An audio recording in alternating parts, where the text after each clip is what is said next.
Grooming म्हणजे काय? बऱ्याचदा आपण ग्रूमिंगचा वेगळा अर्थ घेतो किंवा आपल्याला ग्रूमिंगचा अर्थच कळत नाही. आपण ग्रूमिंगला स्टाईल किंवा फॅशन सोबत कंपेअर करायला लागतो आणि विचार करायला लागतो की जर मला ग्रूमिंगकडे लक्ष द्यायचंय तर मला खूप जास्त महागातले कपडे घ्यावे लागतील, मला स्वतःवर खूप जास्त खर्च करावा लागेल. पण असं नाहीये. आपल्या स्वतःची आणि आपल्या बॉडीची केअर करण्याला ग्रूमिंग म्हणतात. आपल्या स्वतःबद्दल पॉझिटिव्ह राहणं, स्वतःशी खुश राहणं कुणाला नाही आवडत.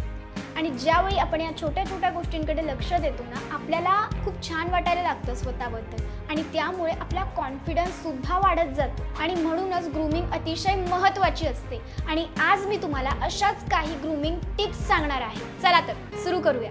Number 1, hair care. तुम्ही तुमच्या केसांची काळजी घेता का? आपल्या केसांची काळजी कशी घ्यायची? बघा, हे ऑलमोस्ट सगळ्याच मुलींबरोबर होतं. जेव्हा त्यांना कुठे जायचं असतं ना, त्या फटाफट रेडी होतात. रेडी व्हायला त्यांना अजिबात वेळ लागत नाही. उरतात त्यांचे केस आणि मग हेअरस्टाईल कशी करायची यात त्यांचा बराच वेळ जातो. म्हणूनच आपण एक प्रॉपर हेअर कट केला पाहिजे. बऱ्याचदा आपण केस कापत नाही, जरी ते खराब असतील तरी कापत नाही. कारण बऱ्याच जणांना असं वाटतं की कशाला मी माझे केस कापू. तर हा विचार डोक्यातून काढून टाका. तुम्हाला सूट होणारा एक छानसा हेअर कट करा, जेणेकरून तुम्ही कुठेही जायला इन्स्टंट रेडी व्हाल. असे केस जे तुम्हाला सांभाळता येतील, तुम्हाला मेंटेन करता येतील. त्यानंतर येते केसांची काळजी.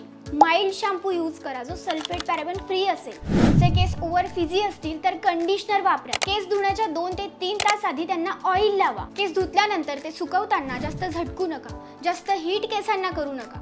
बस या छोट्या छोट्या गोष्टी आपण केल्या ना की आपले केस अगदी सुंदर होतात. Number 2, skin care.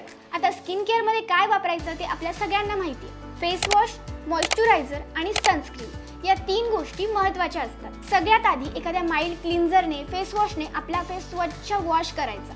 त्यानंतर त्याला मॉइश्चरायझर लावायचं आणि सगळ्यात महत्त्वाचं म्हणजे सनस्क्रीन, जी आपल्या चेहऱ्याला हार्मफुल UV रेज पासून प्रोटेक्ट करते आणि आपली स्किन टॅन होण्यापासून सुद्धा वाचवते. मॉइश्चरायझर जे असतं ते आपल्या बॉडीला हायड्रेटेड ठेवण्याचं काम करतं, इरिटेशन दूर करतं. तुमच्या स्किन टाईपनुसार प्रोडक्ट सिलेक्ट करा किंवा मग काही प्रोडक्ट्स असेही असतात जे ऑल स्किन टाईपसाठी असतात. तसे प्रोडक्ट्स वापरा, जसं की हा बायोक्यूलचा एव्हरग्लो रेडियन्स फेस वॉश. यात व्हायटमिन, अर्बटून आणि AHA आहे. याचा सोर्स आहे ब्लूबेरी, काकाडू प्लम आणि शुगर केन. हा फेस वॉश आपल्या डेड स्किन सेल्सला एक्सफोलिएट करतो आणि आपल्याला ग्लो देतो. त्यानंतर यामुळे मेलॅनिन प्रोडक्शन रिड्यूस होऊन आपले डार्क स्पॉट्स फेड होतात. याचं टेक्स्चर अगदी स्मूथ आहे. लावल्यानंतर आपल्याला हायड्रेटेड फील होतं. नेक्स्ट पॉइंट, एक्सफोलिएट करणं. आठवड्यातून एकदा किंवा दोनदा तुमच्या स्किनला एक्सफोलिएट करा. बघा, आपण बाहेर जातो म्हणून बरीचशी धूळ आपल्या चेहऱ्यावर बसलेली असते. त्यातल्या त्यात आपण जे प्रोडक्ट्स यूज करतो त्यामुळे बऱ्याचदा आपले पोर्स क्लॉग होतात. मग या सगळ्यामध्ये ज्यावेळी आपण आपल्या स्किनला एक्सफोलिएट करतो, आपले क्लॉग झालेले पोर्स क्लीन होतात आणि मग आपण जेही कोणते स्किन केअर प्रोडक्ट्स वापरतो ते आपल्या स्किनमध्ये छान प्रकारे पेनिट्रेट होतात आणि आपल्याला चांगला रिझल्ट सुद्धा मिळतो.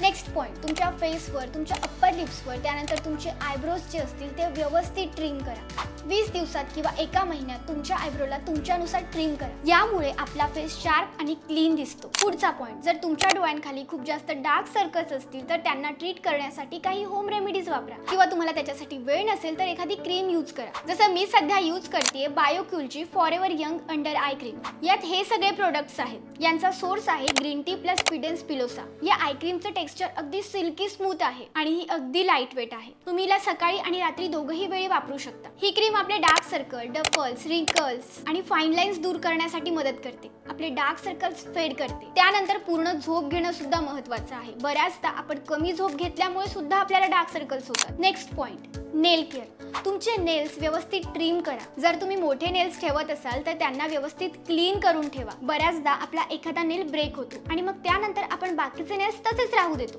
तर तसं करू नका. बाकीच्या नेल्सला सुद्धा थोडं शॉर्ट करून टाका. बघा, आपण ज्यावेळी दुसऱ्यांशी बोलतो त्यावेळी बऱ्याचदा आपण हातांचा वापर करतो म्हणून आपल्या हातांना नोटीस केलं जातं, आपल्या नखांना नोटीस केलं जातं. म्हणून आपली जी नेल पेंट असते ती सुद्धा अर्धी निघालेली नको, तिला व्यवस्थित लावून ठेवा. आणि तुमच्या हातांच्या नखांबरोबर तुमच्या पायांच्या नखांकडे सुद्धा लक्ष द्या. त्यांना सुद्धा स्वच्छ, क्लीन आणि मेंटेन ठेवा. Next point, body Oder. एक छानसा परफ्यूम यूज करा, डिओडंट वापरा आणि तुमच्या परफ्यूमला लास्ट लॉंग टिकवून ठेवण्यासाठी पल्स पॉइंटवर त्याला स्प्रे करा. पुढचा पॉइंट, कपडे.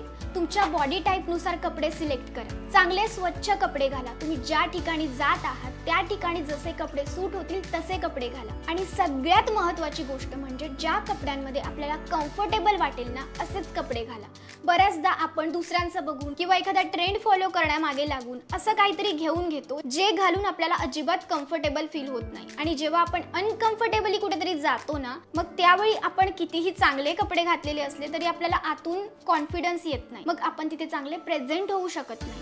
म्हणून ज्यात तुम्हाला कम्फर्टेबल वाटत असेल असे कपडे घाला, जे तुम्हाला सूट करत असेल ते घाला. पुढचा पॉइंट, मेकअप सुद्धा आपण ज्या ठिकाणी जातोय त्या ठिकाणी तसा केला पाहिजे. आपल्या रोजच्या रुटीन मध्ये एवढा मोठा मेकअप अजिबात आपल्या चेहऱ्याला लावायचा नाही. जितकं नॅचरल राहता येईल तितकं नॅचरल राहा. बऱ्याचदा काही मुली प्रत्येक ठिकाणी मेकअप करून जातात, म्हणून त्यांना त्यांच्या नॉर्मल स्किन बद्दल इन्सिक्युरिटी होते. त्या मेकअप केल्याशिवाय कुठे जाऊच शकत नाही. पण आपण जर आपली प्रॉपर स्किनची काळजी घेतोय, व्यवस्थित आपली त्वचा ठेवतोय, तर आपण विदाऊट मेकअप सुद्धा खूप छान दिसू शकतो. जर तुम्ही रोज कॉलेजला जात असाल, ऑफिसला जात असाल, कुठे बाहेर जात असाल, त्यावेळी जास्त मेकअप करू नका. नो मेकअप लुक करा. आणि मेकअप करताना फक्त चेहरा नाही तर तुमच्या नेकला सुद्धा त्यात इन्क्लूड करा, नाहीतर आपला फेस आणि आपल्या नेक मध्ये डिफरन्स दिसायला लागतो आणि ते अजिबात चांगलं दिसत नाही. तर या होत्या काही टिप्स. आय होप या तुम्हाला नक्की हेल्प करतील. आपल्या नवीन सिरीजचा आणखी एका नवीन व्हिडिओ तुम्हाला कसा वाटला कमेंट करून नक्की सांगा.